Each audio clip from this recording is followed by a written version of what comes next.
पूजा में कौन सी आरती करनी चाहिए और क्यों करनी चाहिए, ताकि भगवान प्रसन्न हो और आपके घर में सुख, शांति, समृद्धि और मंगल का वास बना रहे।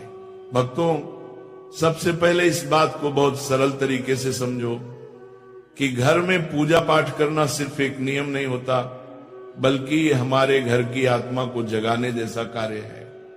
हर घर में माताएं और बहनें बहुत श्रद्धा से ये जिम्मेदारी निभाती हैं और कई घरों में पुरुष भी पूरी निष्ठा से भगवान की पूजा करते हैं। लेकिन पूजन का सही फल तभी मिलता है जब हम इसे समय पर सच्चे मन से और शुद्ध तरीके से करें। सुबह की पूजा कोई भारी काम नहीं है, केवल एक साधारण सा नियम याद रखना है।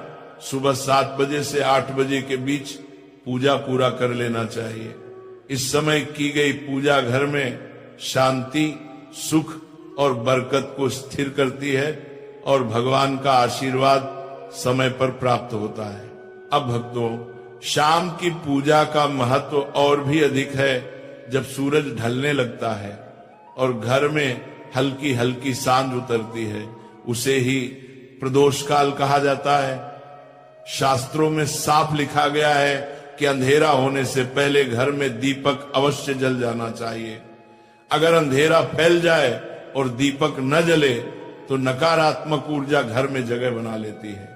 लेकिन प्रदोष काल में मंदिर में और घर की चौखट पर दीपक जला देने से घर में देवताओं का आशीर्वाद स्थिर हो जाता है, कष्ट हल्के पड़ने लगते हैं और मन में एक अनोखी शांति उतर आती है। भक्तों, पूजा का दूसरा महत्वपूर्ण नियम है कि पूजा हमेशा स्नान करके और साफ कपड़े पहनकर ही करनी चाहिए।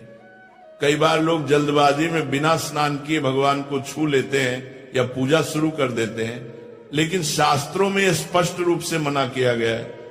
भगवान को पिता के समान माना जाता है, इसलिए उनके सामने स्वच्छ और पवित्र होकर ही जाना चाहिए।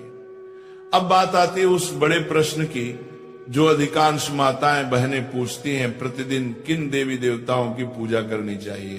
भक्तों, शास्त्रों में पंचदेवों की पूजा को